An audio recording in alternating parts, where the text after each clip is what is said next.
ពាក្យថាខ្លួនទីពឹងខ្លួនមិនមែនបានសេចក្តីថាមិនជួយគ្នានោះទេព្រះសម្មាសម្ពុទ្ធព្រះអង្គទ្រង់សម្ដែងអំពីការជួយអ្នកដទៃដោយវិធីច្រើនបែបច្រើនយ៉ាងណាស់ជាពិសេសគឺព្រះអង្គផ្ទាល់ដែលមានពុទ្ធកិច្ចជួយសត្វលោកដោយមិនមាននរណាប្រៀបប្រដូចបានឯពាក្យថាខ្លួនទីពឹងខ្លួននេះមានអត្ថន័យថាត្រូវព្យាយាមកម្ចាត់បង់នៅកិលេសក្នុងសន្តានរបស់ខ្លួនឯងព្រោះថាអ្នកដទៃមិនអាចមកធ្វើនៅកិច្ចការនេះជំនួសយើងបានឡើយកិច្ចការនេះអាចនិយាយបានថាការទូលមានឬការធ្វើឲ្យខ្លួនឯងបរិសុទ្ធបុគ្គលដែលទូលមានខ្លួនធ្វើឲ្យខ្លួនឯងបានស្អាតបរិសុទ្ធពិតៗគឺជាការបាននៅទីពឹងក្នុងការរួចចាកទុក្ខទាំងពួងជាទីពឹងដែលគេបានដោយកម្រពាក្យថាធ្វើល្អបានល្អគេច្រើនតែកាន់យកសេចក្តីថាធ្វើល្អបានផលល្អលៀបយសសរសើរនឹងកម្មសុខគេចាត់ថាជាផលល្អក្នុងទីនេះលុះដល់គេមិនបានឃើញផលល្អតបស្នងដែលជាទទួលរឿងមិនល្អដោយប្រការផ្សេងៗវិញគេក៏អស់ជំនឿឬក៏គេគិតថាធ្វើល្អក្របានផលណាពាក្យថាធ្វើល្អបានល្អពិតមែនថាសំដៅដល់ការបានផលល្អដែរហើយប៉ុន្តែអ្វីដែលល្អជាងផលល្អដែលជាលៀបយសសរសើរនឹងកម្មសុខទៅទៀតនោះគឺសេចក្តីល្អនឹងឯងសេចក្តីល្អល្អជាងភពភូមិឋានណានាទាំងអស់ព្រោះជាសេចក្តីល្អរបស់ចិត្តជាគុណសម្បត្តិប្រព្រឹត្តទៅជាបារមីជាគុណជាតិកម្ចាត់បង់បាបក្នុងសន្តានមានតម្លៃកាត់ថ្លៃមិនបានកាលណាបើសេចក្តីល្អនោះប្រកបដោយបញ្ញាផង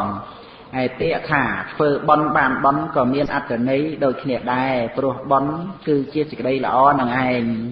ពាក្យថាធ្វើបាបបានបាបមានមនុស្សមួយចំនួនយល់ថាធ្វើបាបបានលុយពិតមែនហើយ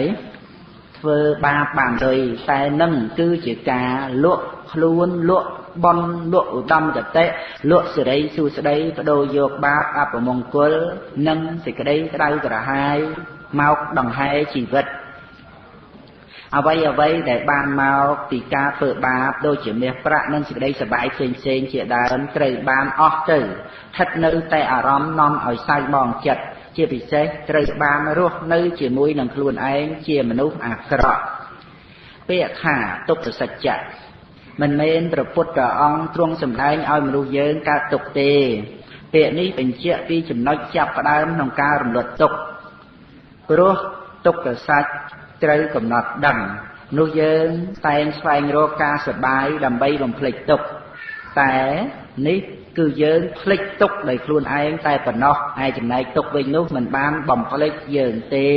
ពោលគឺទុក្ខមិនបានបាត់បង់ទៅណាឡើយដើរក្នុងព្រៃបន្លាដោយបិទភ្នែកព្រោះខ្លាចបន្លាមុតវាជារឿងលប់សតិយ៉ាងណាសត្វលោកខ្លាចទុក្ខក្នុងវដ្តសង្សារតែមិនមើលឲ្យឃើញទុក្ខនេះជាការល្ងងខ្លៅអង្គធัวបានដល់អវិជ្ជាការកំណត់ដឹងនៅទុក្ខរមែងឃើញទុក្ខព្រមទាំងហេតុឯផលសម្រាប់គឺជាសុខប្រៀបដូចឃើញបន្លាហើយមិនជន់បន្លាដូច្នោះឯងជាធម្មតាបន្លាមិនដែលមកមុតយើងទេមានតែយើងទេដែលដើរជន់បន្លានោះពាក្យថានិព្វានជាពាក្យដែលគួរនាំយកមកនិយាយគ្នាជាទូទៅពេញពិភពលោកព្រោះនិព្វានជាទិសដៅនៃមនុស្សគ្រប់គ្នាព្រះនិព្វានគឺជាទីបញ្ចប់នៃបញ្ហាជាការអស់ទៅនៃទុក្ខដែលមនុស្សគ្រប់គ្នាអាចសម្រេចបានព្រោះការរំលត់នៅតណ្ហាមនុស្សយើងដែលមានការប្រាថ្នាមានការចម្រើននៅតណ្ហាត្រូវការយ៉ាងនេះត្រូវការយ៉ាងនោះក៏ព្រោះតែចង់ដោះស្រាយនៅបញ្ហានឹងឯងដែលយល់ថាបញ្ហានៅត្រង់ការមិនមានឬខ្វះនៅរបស់នោះប៉ុន្តែតាមពិតបញ្ហាដែលថាមិនមានឬខ្វះនោះព្រោះតែមានតណ្ហាទេតើបើសិនបើមិនមានតណ្ហាទេសេចក្តីដឹងខ្លួនថាខ្វះខាតក្នុងចិត្តឬទុក្ខកង្វល់ព្រោះការខ្វះខាតរមែងមិនមានដោយពិតប្រាកដមនុស្សយើងដែលមិនដឹងតែងតែយកតណ្ហាមកដោះស្រាយបញ្ហាតែនេះវាជាការចម្រើនកពូននៅបញ្ហាទៅវិញទេដោយសារការចម្រើននៅតណ្ហាច្រើនឡើងក្នុងចិត្តមនុស្សខ្លួនឯងរាល់ថ្ងៃមនុស្សក្នុងពិភពលោកកំពុងតែធ្លាក់ចូលទៅក្នុងរណ្ដៅនៃតណ្ហាព្រោះតែមិនរង្គៀសចំពោះតណ្ហាក្នុងខ្លួនម្នាក់ ថែមទាំងជ្រោមជ្រែងប្រព្រឹត្តទៅដើម្បីប្រកួតប្រជែងគ្នាសពបែបសពយ៉ាងទៀតផងដូច្នេះពាក្យថានិព្វានជាពាក្យនិយាយអំពីការអស់ទុក្ខអស់កង្វល់និយាយអំពីសន្តិភាពក្នុងមនុស្សម្នាក់ៗនិងសន្តិភាពក្នុងពិភពលោកដើម្បីដោះស្រាយបញ្ហានៅក្នុងពិភពលោកមនុស្សគួរតែយកចិត្តទុកដាក់និយាយគ្នាអំពីនិព្វានដែលជាអរិយសច្ចៈដ៏សំខាន់និងដែលមានពិតប្រាកដជាទុក្ខនិរោធ19អនត្តានិងកម្មមានសំណួរសួរថាបើមិនមានខ្លួនទេតើអ្នកណាធ្វើបុណ្យតើអ្នកណាទទួលផលបុណ្យនិងតើអ្នកណាទៅព្រះនិព្វានចម្លើយពុទ្ធបរិស័ទយើងបានស្ដាប់ឮពាក្យថាអនត្តាប្រែថាមិនមែនខ្លួនប៉ុន្តែដោយមិនបានឃើញនៅខណ្ឌ5គឺរូបខណ្ឌ1វេទនាខណ្ឌ1សញ្ញាខណ្ឌ1សង្ខារខណ្ឌ1និងវិញ្ញាណខណ្ឌ1តាមពិតដែលមិនមែនជាសត្វបុគ្គលតួខ្លួនមែននោះក៏កើតទៅជាឆ្ងល់ក្នុងបញ្ហានេះឡើង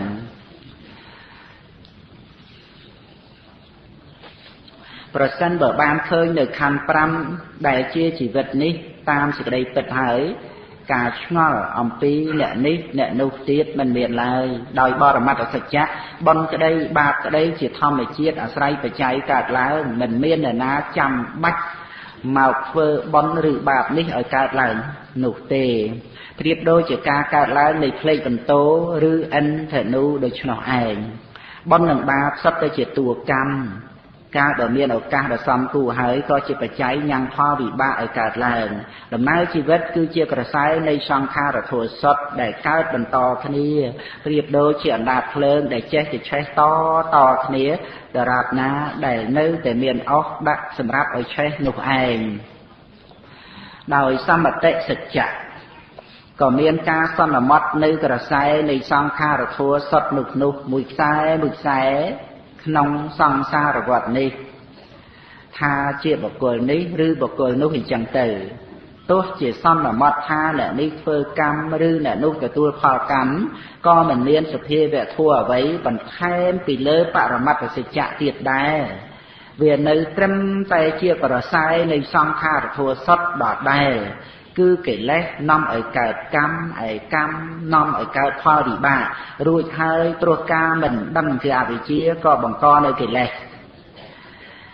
សភាបែបនេះបន្តគ្នាអស់កាលដ៏យូរអង្វែងមកហើយដែលមិនអាចដឹងទីបំផុតខាងដើមនិព្វានគឺអស់កិលេសអស់កម្មអស់ផលវិបាករបស់កម្មអស់ទុក្ខអស់បញ្ហាអស់ក្រសែនៃសង្ខារអស់ការតាក់តែងដោយហេតុដោយបច្ច័យព្រោះការអស់ទៅយ៉ាងនេះឯងទើបមានការសន្មត់ថាបុគ្គលបានដល់នៅព្រះនិព្វានដែលថាបុគ្គលគឺសន្មត់ទៅលើក្រសែនៃសង្ខារធម៌ណាដូមកចំហៀងទៀតណានិព្វានគឺអស់កិលេសអស់កម្មអស់ផលវិបាករបស់កម្មអស់ទុក្ខអស់បញ្ហាអស់ក្រសែនៃសង្ខារអស់ការតាក់តែងដោយហេតុដោយបច្ច័យព្រោះការអស់ទៅយ៉ាងនេះឯងទើបមានការសន្មត់ថាបុគ្គលបានដល់នៅព្រះនិព្វានដែលថាបុគ្គលគឺសន្មត់ទៅលើក្រសែនៃសង្ខារធម៌ដដែលនឹងឯងតែនេះមកអំពីខ្សែនៃសង្ខារធម៌នោះត្រូវដាច់កិលេសត្រូវអស់ទុក្ខត្រូវរលត់ក្រសែរបស់សង្ខារធម៌ជាទូបរមត្តប្រព្រឹត្តទៅតាមច្បាប់ធម្មតាតាមហេតុតាមបច្ច័យនៃសង្ខារធម៌នោះឯងចំណុចសំខាន់គឺមានការដឹងតន់ហើយចែកសមតិឲ្យដាច់ចេញពីបរមត្ត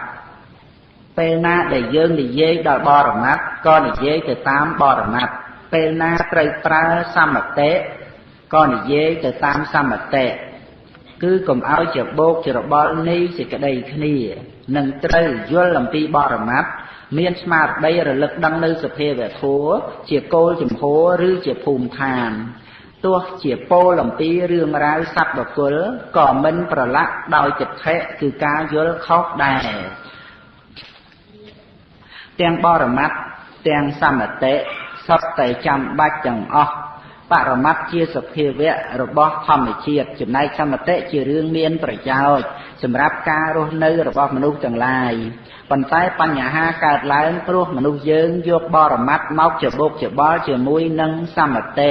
គឺចូលទៅប្រកាន់យកតួបរមត្តឲ្យប្រព្រឹត្តទៅតាមសមតិទៅកើតភាពវឹកវរឡើងបរមត្តធម៌មិនវរវឹកឡើយព្រោះវាប្រព្រឹត្តទៅយ៉ាងនោះឯងតាមប្រក្រតីធម្មតាមិនតាក់ទងនឹងនរណាប្រកាន់ឬមិនប្រកាន់ឡើយមានតែចំណែកខាងមនុស្សប៉ុណ្ណោះដែលវឹកវរក្រវាយក្រវល់នឹងយ៉ាងទៀតដោយមកអំពីបរមត្តធម៌មិនបានវឹកវរផងនឹងឯងទៅមនុស្សរឹងរិតទេវឹកវរឡើងព្រោះប្រឆាំងតោះនឹងសេចក្តីប្រាថ្នាដែលមនុស្សលោកនេះចេះតែចង់ឲ្យយ៉ាងនេះចង់ឲ្យយ៉ាងនោះពោលគឺចង់កែប្រែធម្មជាតិលហើយបញ្ហាចេះតែកើតឡើងដល់ខ្លួនឯង20អនត្តាទំនាស់ជាមួយកម្មឬទេអនត្តាធัวជាមួយនឹងកម្មមិនទំនាស់គ្នាឡើយផ្ទុយមកវិញអនត្តាមានការជ្រោមជ្រែងនៅកម្មព្រមទាំងបញ្ជាក់លក្ខណៈរបស់កម្មទៀតផងព្រោះធัวទាំងឡាយជាអនត្តាទើបមានកម្មកើតឡើងកម្មកើតអំពីបច្ច័យផ្សេងមានហេតុបច្ច័យអារម្មណបច្ច័យនិងអធិបតិបច្ច័យជាដើមក្នុងបណ្ដាបច្ច័យទាំងអស់មិនមានបច្ច័យណាជាអត្តាទូខ្លួនឡើយគឺសុទ្ធតែជាអនត្តាទាំងអស់ចេតនាជាតួកម្មកើតឡើងព្រោះអាស្រ័យបច្ច័យច្រើនដូច្នេះកម្មក៏ជាតួអនត្តាធัวផងដែរកាលបើក្រសែធัวប្រព្រឹត្តទៅអង្គប្រកបគ្រប់យ៉ាងត្រូវកើតរលត់ហើយមានទំនាក់ទំនងគ្នាជាហេតុជាផលបន្តគ្នាមិនដាច់ក្រសែដែលមានសម្ព័ន្ធភាពតាក់ទងគ្នាដោយហេតុដោយបច្ច័យដូច្នេះទើបប្រព្រឹត្តទៅបានដោយមិនមែនមានអ្វីមកជារបស់ថិតថេរជាសត្វជាអត្តាទៀងទាត់ក្នុងសង្សារវដ្តមិនស្លាប់មិនរលត់នោះឡើយបើមានអត្តាគឺមិនមានកម្មនិងមិនមានផលវិបាករបស់កម្មទេព្រោះអត្តាមិនប្រព្រឹត្តទៅតាមហេតុតាមបច្ច័យតែក្នុងលោកនេះខន្ធលោកក្តីអាយតនៈលោកក្តីឃាតលោកក្តីមានអ្វីដែលមានខ្លួនឯងមិនប្រព្រឹត្តទៅតាមហេតុតាមបច្ច័យនោះ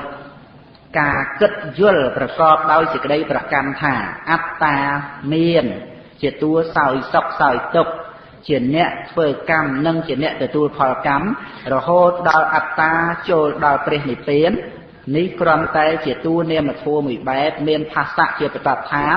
និងមានអវិជ្ជាជាឧបនិស្សយបច្ច័យផងជាហេតុបច្ច័យផងកើតឡើងប៉ុណ្ណោះជាសភាវៈមិនទៀងជាទុក្ខនិងជាអនត្តាផងដែរអ្វីដែលជាអត្តាពិតប្រាកដរមែងមិនមានដូចជាការមិនមាននៃឆ្នែងទន្សាយអញ្ចឹងឯងដែលយើងគ្រប់គ្នាធ្វើកម្មនិងទទួលផលកម្មរាល់ថ្ងៃនេះរមែងធ្វើកម្មនិងទទួលផលកម្មដោយមិនត្រូវមានមនុស្សអ្នកធ្វើនិងមិនត្រូវមានមនុស្សអ្នកទទួលឡើយក្នុងសភាវៈធម៌ទាំងឡាយដែលប្រជុំរួមគ្នានិងប្រព្រឹត្តទៅជាក្រសែធម៌នោះត្រូវពិចារណាក្នុងផ្នែកដែលថាមានអ្វីខ្លះត្រូវចូលទៅជាបច្ច័យអ្វីតេតួងជាមួយអ្វីហើយមានផលអ្វីកើតឡើងក្នុងក្រសែនៃធម៌ទាំងនោះនឹងហេតុដូចម្ដេចបានជាក្រសែនៃធម៌មានការប្រែប្រួលព្រមទាំងផ្លាស់ប្ដូរភពភូមិកំណើតផ្សេងការមានហេតុដែលហៅថាកម្មគឺការធ្វើកើតឡើងជាបច្ច័យក៏រមែងមានផលវិបាកកើតឡើងក្នុងក្រសែធម៌នោះឯងក្រសែធម៌នេះ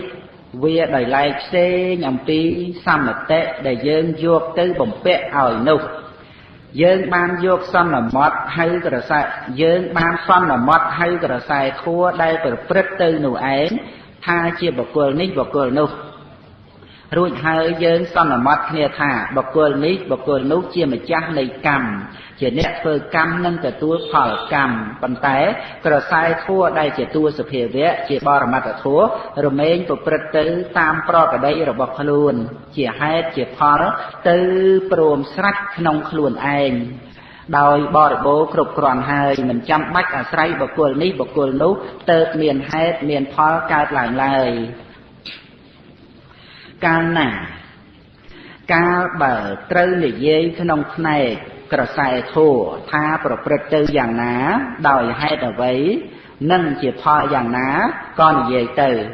ឬក៏ត្រូវនិយាយក្នុងផ្នែកបុគ្គលនេះបុគ្គលនោះជាអ្នកធ្វើកម្មនោះហើយត្រូវទទួលផលកម្មយ៉ាងនេះក៏និយាយទៅបើនិយាយក្នុងផ្នែកសមតិក៏ឲ្យដឹងថាកំពុងនិយាយក្នុងផ្នែកសមតិបើនិយាយអំពីបរមត្តក៏ត្រូវដឹងថាកំពុងនិយាយក្នុងផ្នែកបរមត្តកាលបើដឹងតាមសេចក្តីពិតដឹងទិសដៅនៃការនិយាយបែបនោះមិនប្រកាន់ដោយចិត្តថេមិនច្របូកច្របល់ដូច្នេះរមែងសម្រាប់ជាប្រយោជន៍ទាំងអ្នកនិយាយទាំងអ្នកស្ដាប់